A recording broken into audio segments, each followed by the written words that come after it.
Ladies, thank you.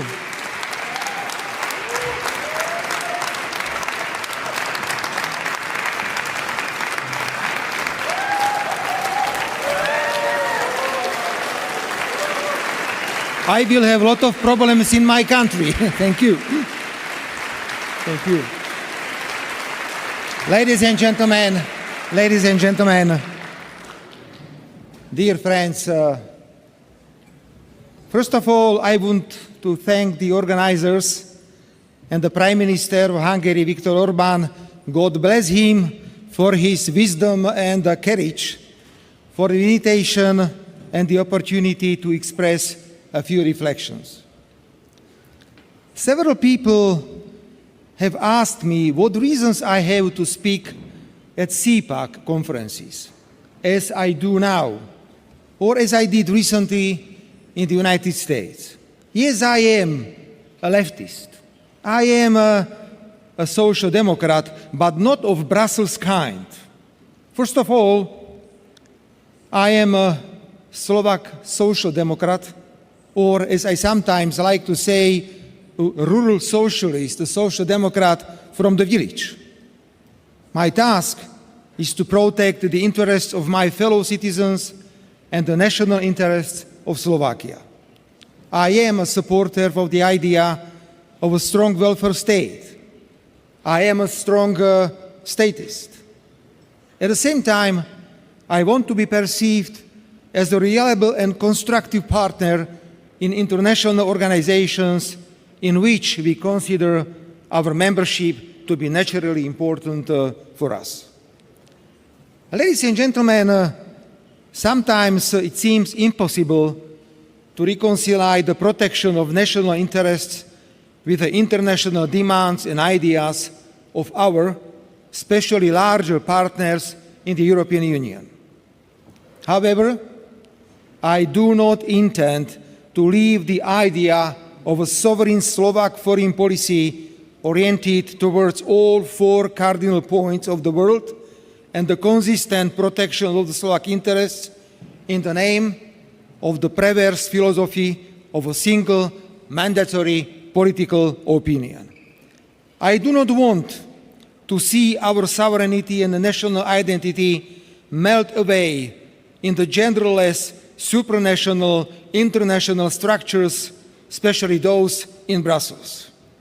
And I certainly do not intend to sacrifice the essence of Slovakia, which is based on more than 1,000 years of Christian tradition, traditional family as a fundamental component of our society, and strong anti-fascism. That is how I act. I am behind the important amendment of the Slovak Constitution, which defines marriage as a unique union between a man and a woman. On behalf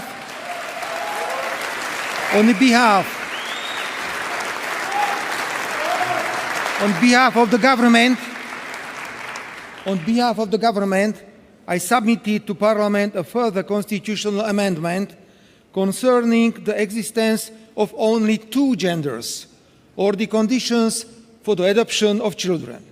As a strong leftist, I have no problem spending the night with the people on the production line to support higher night shift allowances or wage increases.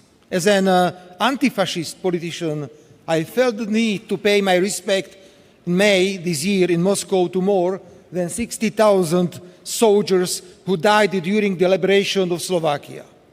If such, ladies and gentlemen, if such sovereign and values-based behavior is a crime in Europe, we are on a very bad and dangerous path.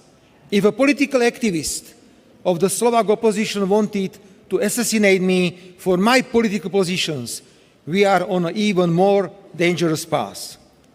Value conflicts and disputes over the understanding of national sovereignty and identity do not only take place at the national level. In the EU, together with my friend Viktor Orbán, I clearly opposed mandatory quotas and the wrong approach to illegal migration. At the time, when nuclear energy was taboo in the European Union, I pushed for the completion of 2 more nuclear units in Slovakia.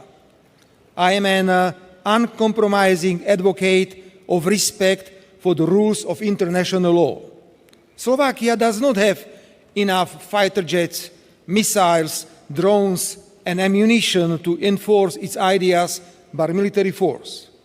If we withdrew Slovak troops from Iraq, we did so because the war was a flagrant violation of international law with huge civilian casualties. I am talking about the same gross violation of international law now in relation to the war in Ukraine. Ladies and gentlemen, I've been in politics since 1991. I mean in top Slovak politics. And I cannot remember so much nervousness and aggressiveness accumulated in the international community. From outbreaks of wars to trade wars to disrespect in international politics. The European Union, instead of playing an honest peacekeeping role and giving priority to diplomatic efforts, is subject to this nervousness and aggressiveness in equal measure. Any opinion different from the only correct one that is mandatory, pursued particularly by big players in the European Union, is immediately suppressed.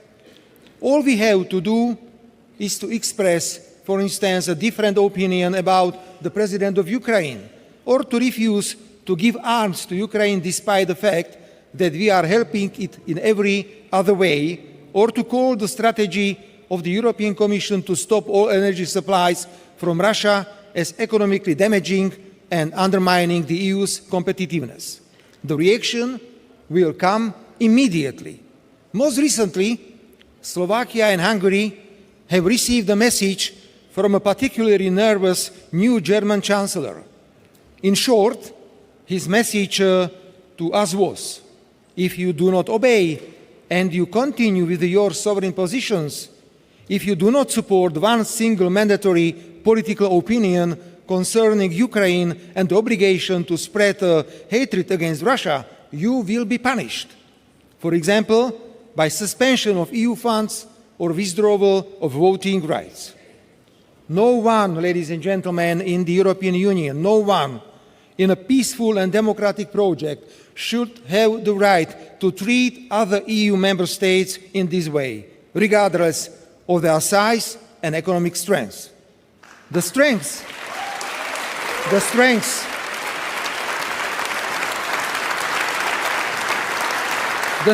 of the European Union lies in compromises, mutual respect, and the rejection of the dictates of the stronger against the weaker.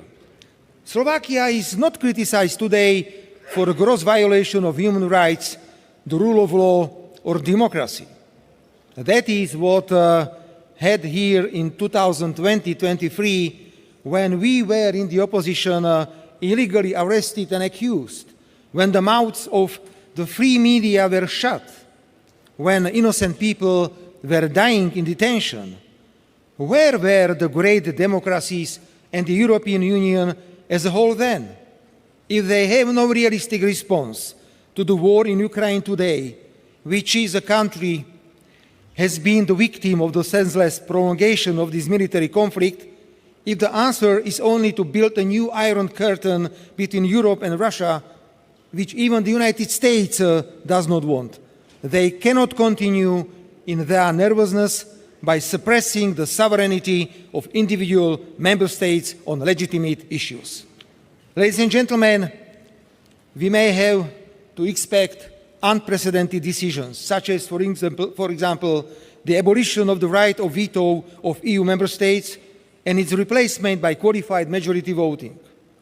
The time may indeed come when there will be punishments for having a sovereign opinion on EU competitiveness or the war in Ukraine.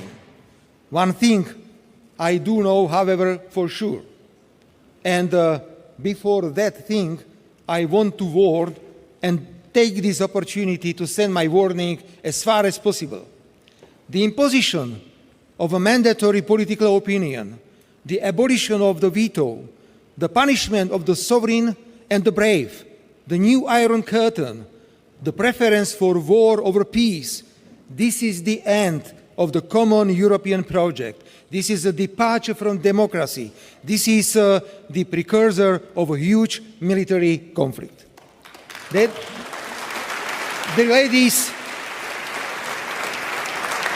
ladies and gentlemen, this is not EU vision that I intend to support. After all, the Union should be built on the principle of unity in diversity, instead of irritated responses to our sovereign opinions.